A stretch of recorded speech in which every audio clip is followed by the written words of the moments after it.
these are special chemicals found in the blood which act against the germs or their secretions. कहाँ पे मिलता है? Blood में. किसके अगेंस्ट एक्ट करेगा? ये हो गया एंटीबॉडी.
ठीक है. तो एक्चुअली क्या होता है, एंटीबॉडी क्या होता है, देखिए ध्यान से. यहाँ पे भी लिखा हुआ है द फीटस, है ना, like a baby which is in the womb, that baby also receives antibodies from mother. तो एंटीबॉडी क्या है? these are certain chemicals. क्या है? certain chemicals. और वो जा करके क्या करेगा? इसको पकड़ेगा, जर्म्स को. शायद इसके पहले ही था.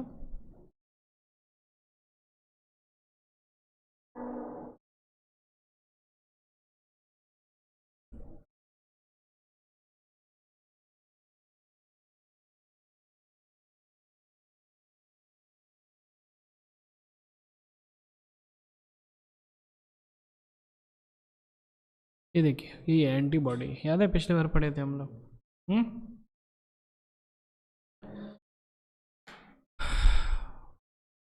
ये क्या है? ये है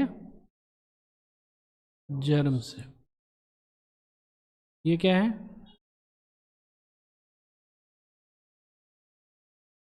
ये एंटीबॉडी जो है, ये दिख रहा है, ये लास्ट में ये दिख रहा है, ये वाला.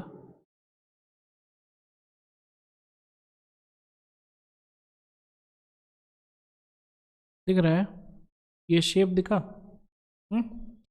ये शेप एंटीबॉडी का इस प्रकार का रहता है कि वो इस जर्म को पकड़ सके.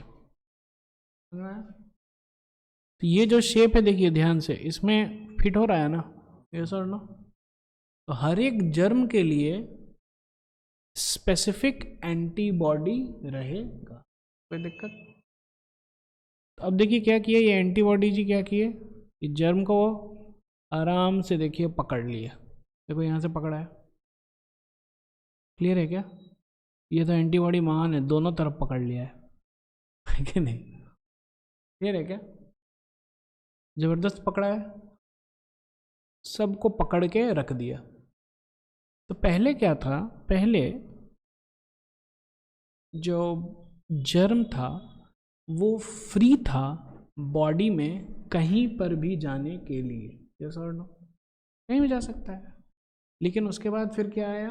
उसका सामना किससे हुआ? एंटीबॉडी जी क्या किए? सबको पकड़ करके बांध दिए. क्या किए? सबको पकड़ के बांध दिए. अब जा पाएगा? नहीं जा पाएगा. क्लियर है क्या? यस और नो? और इतना ही नहीं, अब क्या करेगा ये एंटीबॉडी? ठीक है, सबसे पहले क्या हो गया? इमोबिलाइज कर दिया, कहीं पे वो जा नहीं सकता. सबको पकड़ दिया, सबको पकड़ के. ठीक है, उसके बाद फिर क्या गया? Neutralise the toxin of the bacteria.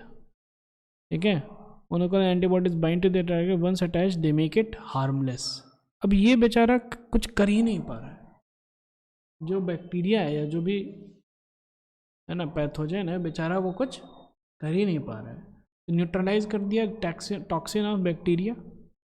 और उसके बाद फिर क्या करेगा ये एंटीबॉडी जो है, उसके बाद फिर सिग्नल देगा, भैया आओ इसको खाओ। किसको खाओ? बैक्टीरिया को। कौन खाएगा बैक्टीरिया को? हाँ, एक सेल होता है जो कि इम्यूनिटी में मदद करता है। रेड ब्लड सेल और वाइट ब्लड सेल में चूज कीजिए कौन रहेगा। आ गया वो वाइट ब्लड सेल, ठीक है ना। ये बोला कि भैया अब खाओ, ये गया वाइट ब्लड सेल में, ठीक है, खा पी करके टाटा बाय बाय हो। बेचारा एंटीबॉडी भी शहीद हो जाता है इसमें, कि एंटीबॉडी को भी खा लिया ना, ठीक है। लेकिन पॉइंट है कि जर्म खत्म। समझ में आया? तो अब आ जाइए आपके किताब में। These are special chemical, special है, ठीक है, केमिकल है। स्पेशल क्यों है? क्योंकि हर एक के लिए अलग अलग एंटीबॉडी है। समझ में आया ना? उसका जैसा शेप रहेगा वैसे ही उसका ये जो क्या कहते हैं, जो वे ऑफ कैचिंग है वो अलग होगा। फाउंड इन कहाँ पे? ब्लड। किसके अगेंस्ट काम करेगा? जर्म्स या फिर उसका सेक्रेशन। कोई दिक्कत?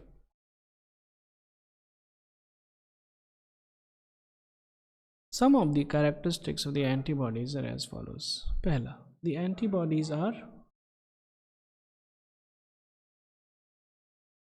प्रोटीन्स है। क्या है ये? प्रोटीन्स है। अब जैसे कि फॉर एग्जांपल हम लोग का जो मसल्स है वो भी तो प्रोटीन ही है ना। तो कोई भी स्ट्रक्चरल फ्रेमवर्क होता है हम लोग के बॉडी में, ग्रॉसली वो किससे बना रहता है? प्रोटीन से ही बना। क्लियर है क्या? तो ये भी तो एक स्ट्रक्चरल फ्रेमवर्क है, तो इसीलिए क्या है वो? They belong to the class of immunity में काम कर रहा है। क्लियर है क्या? के लिए काम कर रहा है इम्यूनिटी। पढ़िए, antibodies are produced by a type of specialised lymphocytes on exposure to antigen. Antigen क्या है?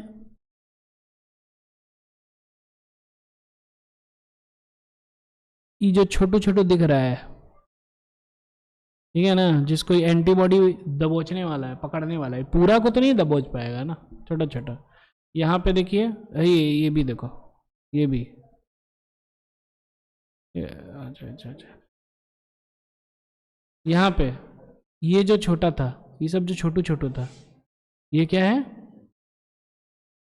एंटीजेंस। क्लियर है क्या? सर नो, क्या है ये हो गया एंटीजन। और ये एंटीजन पे आकर के क्या लगा? कोई दिक्कत? तो ये एंटीजन किस पे रहता है? जर्म्स पे। एंटीजन भी केमिकली क्या होगा? प्रोटीन। वो भी तो प्रोटीन ही होगा ना। Chemical substances found on the germ cells, ठीक है। फिगर 17.3 में देख लेते हैं भैया। ये बैक्टीरिया है, बहुत अच्छे। ये है lymphocyte recognises bacteria as foreign and secretes the appropriate antibody. ये एंटीबॉडी को सेक्रेट किया, एंटीबॉडी आया, इसको पूरा एकदम क्लम्प करके उसको इमोबिलाइज कर दिया। क्लियर है क्या? क्या किया? इमोबिलाइज किया। और उसके बाद फिर क्या बुलाया? किसको बुलाया खाने के लिए? WBC को बुलाया। WBC जो है फैगोसाइटिक। फैगोसाइटिक मतलब क्या है? खाने वाला है, वो जो है खाएगा उसको। क्लियर है क्या? Phagocytic white cell can then take in the clumped bacteria and digest. उसको पकड़ के रख दिया, फिर बोला कि भैया आ जाइए, WBC आ जाइए, आ जाइए, आ जाइए, जल्दी आइए, खाइए हमको। और आया, खा लिया, खत्म, बैक्टीरिया खत्म। क्लियर है क्या? ये सर, ठीक है। तो एंटीबॉडी कब प्रोड्यूस होगा? जब एंटीजन हो तब। ऐसे नहीं रहेगा वो, अरे सर, जब एंटीजन हमारे बॉडी के अंदर आया तब एंटीबॉडी प्रोड्यूस होगा। ऐसे झूठ मूठ का क्यों प्रोड्यूस हो?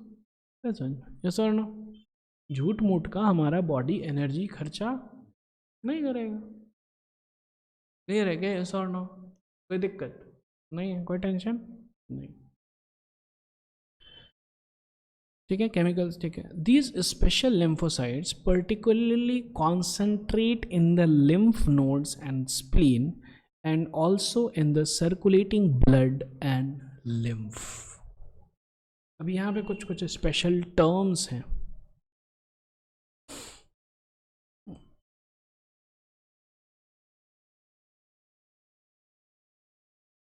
यहाँ पे देखना पड़ेगा कहाँ पे जो है लिम्फ का।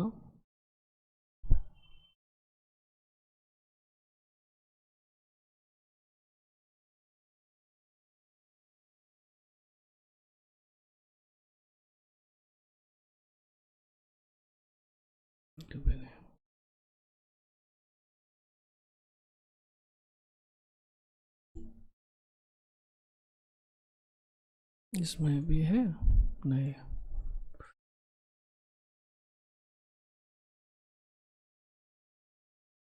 हाँ, यस, ठीक है। ये है लिम्फॉइड ऑर्गन्स। ये this is very important diagram. ये क्या है? लिम्फ नोड्स, ठीक है। ये है लिम्फेटिक वेसल्स, ठीक है। ये जो है ना, ये देखने में लग रहा है कि ब्लड कैपिलरीज वगैरह है, नहीं है भैया, ये अलग चीज़ है। ये क्या है? अलग चीज़ है। ब्लड का अपना अलग से नेटवर्क है। क्लियर है क्या? ब्लड का अपना अलग से नेटवर्क है, ठीक है। तो इसका मतलब क्या है कि दूसरा लोग का नेटवर्क नहीं रहेगा, एकदम रहेगा। हार्ट जो है, हार्ट अगर मतलब कि बॉस बनने का कोशिश कर रहा है तो ब्रेन कम है क्या? ब्रेन भी अपना पूरा नर्व्स का नेटवर्क रखा है। ब्रेन का भी है भैया, है ना। स्पाइनल कॉर्ड से नर्व्स जाता है और अलग अलग जगह नर्व्स जाता है कि नहीं? ब्रेन का भी है अपना अलग से नेटवर्क सिस्टम। क्लियर है क्या? वैसे ही लिम्फ का भी है अपना नेटवर्क सिस्टम। तो लिम्फ क्या करता है पता है? बहुत इंटरेस्टिंग है, सुनना है? एनीवे आपके पास कोई ऑप्शन भी नहीं। लिम्फ जो है बहुत ही इंटरेस्टिंग वे में एक्ट करता है। क्या करता है ये? ध्यान से समझिएगा। कैसे समझिएगा? ध्यान से, बस 2 मिनट, ठीक है ना।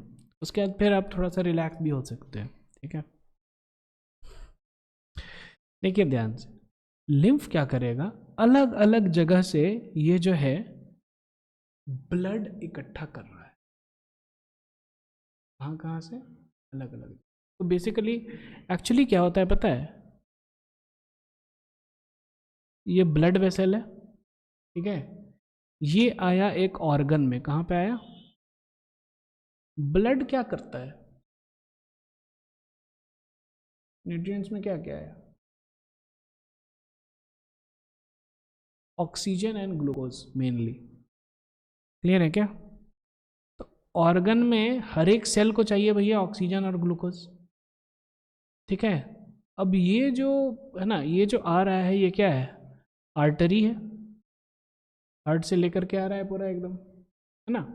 ये जो है ना, और आर्टरी का जो वॉल्स है, ठीक है, इसके थ्रू ये नहीं जा पाएगा। तो इसीलिए आर्टरी क्या करता है? टूट जाता है। किसमें? ब्लड कैपिलरीज में। किसमें टूटता है आर्टरी? नहीं समझ में आ रहा है। किसमें टूटा आर्टरी? तो यहां पे आया ब्लड आया, ठीक है। किसमें आया ब्लड?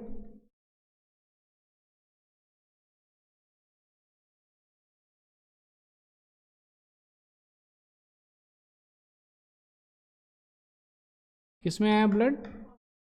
आर्टरी में आया। आर्टरी से कहाँ पे गया? ऑर्गन में गया। ऑर्गन में वो जो ब्लड है पूरा क्या हो रहा है? वो ब्लड कैपिलरीज में टूट रहा है। ऐसे जैसे कि एक रोड जो है ना, मेन रोड से आया, एक टाउन आया, अब वो मेन रोड जो है अलग अलग रोड में टूट जाएगा। क्लियर है क्या? और उसके बाद फिर जब वो टाउन से निकला वो मेन रोड, तो फिर से सब एक साथ हो जाएगा, फिर निकल। अरे समझ में, यस और नो, यस और नो। तो वैसे ही आर्टरी जी आए, ठीक है, सारे सेल को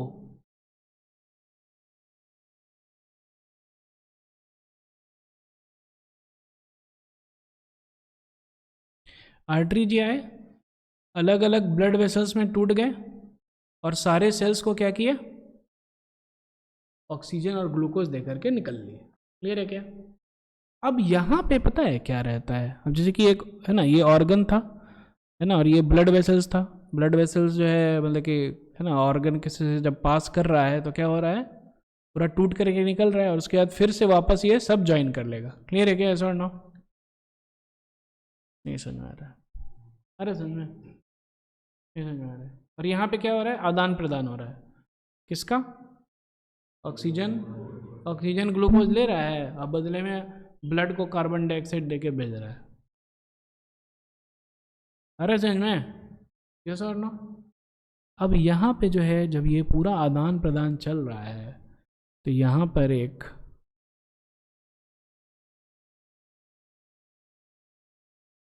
फनल लगाया है, लिम्फ है, समझ में? कौन है यहाँ पे? अब देखिए, जो जो यहाँ पे आदान प्रदान हो रहा है, थोड़ा थोड़ा तो यहाँ पे गिरेगा ना इसमें, यस और नो? अरे समझ में?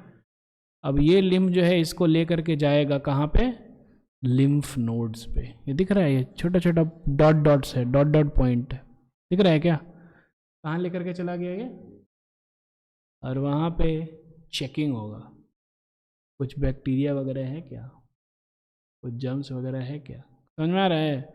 ब्लड में, ब्लड के अंदर कोई चेकिंग मैकेनिज्म नहीं है, ठीक है, लेकिन जब ब्लड से न्यूट्रिएंट्स वगैरह जब निकल रहा है ना, तो वहाँ पर जो है लिम्फेटिक वेसल्स होता है जो कलेक्ट करेगा, लेके जाएगा कहाँ पे, यहाँ पे चेक हुआ लिम्फ नोड्स में कि भैया कुछ है कि नहीं है। अगर है, मानिए अगर मानिए कि कुछ बैक्टीरिया है, तो लिम्फ जो है तुरंत सायरन लगाएगा, ठीक है ना, सायरन, सायरन का आवाज़ तो दूर दूर तक जाता है, अलग अलग जगह जहाँ जहाँ लिम्फ नोड्स है वहाँ पे सायरन का आवाज़ जाएगा, और वहाँ से निकलेगा वाइट ब्लड सेल, और जा कर के है ना अलग अलग चीज़ें वो करने वाला है। लेकिन समझ में आया, लिम्फ समझ में आया कि नहीं आया? ये अलग नेटवर्क है, किसका नेटवर्क है ये, इम्यूनिटी का, यस और नो? ये समझ में आ रहा है? अरे समझ में, अब तो रिलैक्स कर सकते, सर हम लोग तो पहले से रिलैक्स्ड हैं। ठीक है, अब समझिए, ठीक है, antibodies are produced by a type of specialised lymphocytes. Lymphocyte मतलब WBC, और लिम्फ का मतलब समझ में आ गया, लिम्फ मतलब इम्यूनिटी वाला सिस्टम, पूरा उसका नेटवर्क है, ठीक है। ऑन एक्सपोजर टू एंटीजन, जब एंटीजन देखेगा तभी वो रिलीज करेगा, ऐसे नहीं तो ऐसे क्यों रिलीज करे भाई, ऐसे वो क्यों रिलीज करे, नहीं करेगा। chemical substances found on the germ cells. These special lymphocytes particularly concentrate in the lymph nodes. कहाँ पे रहता है ये lymph nodes में रहता है। तो जब यहाँ पे आया चेक करने के, यहाँ पे है क्या कुछ जर्म वर्म है क्या, तब lymph node जो है पूरा बोला कि सेना जाओ अटैक। अरे समझ में? These special lymphocytes particularly concentrate in the lymph nodes and spleen, and also in the circulating blood and lymph, ठीक है। अब ये जो जब भेजेगा ना, तो ये ब्लड में भी भेज सकता है, ये अलग अलग जगह भी भेज सकता है। क्लियर है क्या? ब्लड से भेजने से क्या फ़ायदा होता है कि जहाँ पर मानिए कि किडनी में इन्फेक्शन है, तो बॉडी अपना खुद मैकेनिज्म है, बॉडी क्या करेगा, WBC को कहाँ पे भेजेगा, किडनी। क्लियर है क्या? अब आगे बढ़ते हैं। और body can make an unlimited variety of different antibodies, बहुत अलग अलग वेराइटी ऑफ अनलिमिटेड है ना एंटीबॉडी बना सकते। एंटीबॉडीज आर स्पेसिफिक, अरे समझ में, which means that one kind of antibody acts against only one particular type of general नहीं होता है। ऐसा नहीं कि एक एक गोली से सबको उड़ा रहे हैं, वैसा नहीं, सबके लिए एकदम सेपरेट सेपरेट गोली है ना। An antibody recognizes its particular antigen and binds to it, rendering it harmless, which is subsequently destroyed and eliminated by the body. Some antibodies are present in the blood of some people from the very birth. कुछ कुछ जो है हम लोग के अंदर birth से ही। Such people having these particular antibodies in their blood do not suffer from those particular diseases, even if the germs for them have crossed the barriers and escaped the phagocytes. अगर मानिए कि हम लोग के अंदर वो antibody है मौजूद पहले से, तो वो अगर जर्म आ भी रहा है तो भी हम लोग को कुछ नहीं होगा। क्लियर है क्या? क्या होगा? कुछ नहीं होगा, क्योंकि वो जर्म का है मेरे पास समाधान, मेरे पास ऑलरेडी एंटीबॉडी है अंदर। लेकिन अगर नहीं है तो फिर प्रॉब्लम होगा।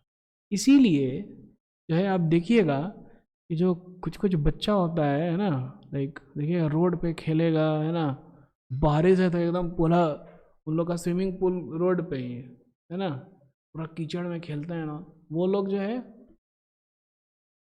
ज़्यादा इम्यूनिटी होता है, क्योंकि उन लोग के अंदर एंटीबॉडीज बहुत है समझ में? ठीक है। और वही जो है ना एकदम सुकुमार है, एकदम है ना, वो है ना थोड़ा सा एकदम है ना, थोड़ा सा पिन लग गया तो लग रहा है एकदम हाथी कट गया है ना। ये उन लोगों को देखिएगा थोड़ा सा मौसम चेंज होगा ना तो खांसी बुखार सब हो जाएगा।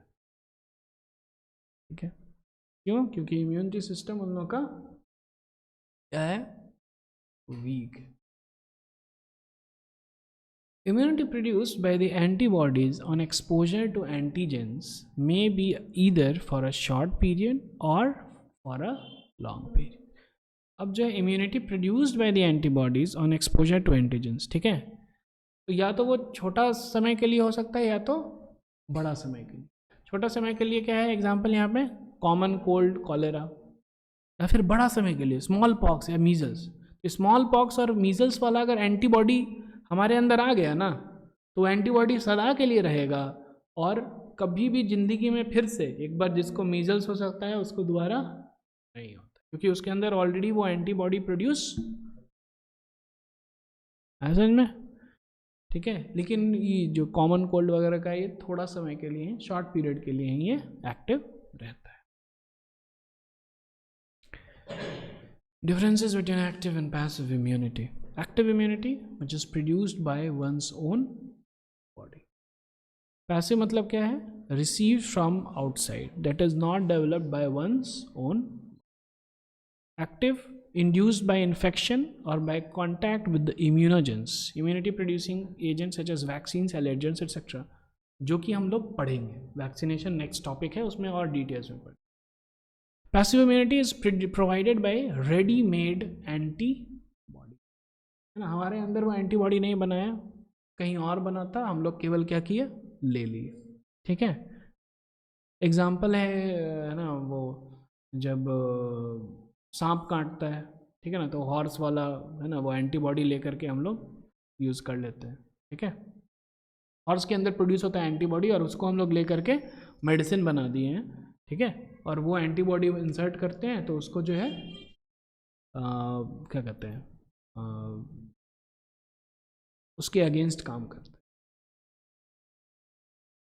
हॉर्स को पहले सांप से कटवाया जाएगा तब हॉर्स जो है वो एंटीबॉडी प्रोड्यूस करेगा, और फिर हम लोग हाँ, तो हॉर्स मर जाता है फिर उसका एंटीबॉडी जो है लेकर के फिर हम लोग यूज़ करते हैं। मरने के बाद जो भी है, मतलब कि उतना भी इजी प्रोसेस नहीं है, ऐसा बायोलॉजिकल प्रोसेस, और एंटीबॉडी बहुत ही कम मात्रा में प्रोड्यूस होता है हमारे बॉडी में, कोई भी किसी के भी अंदर। ठीक है। Provides effective and long lasting protection, active immunity. Passive immunity protection is less effective and does not ensure against a subsequent infection.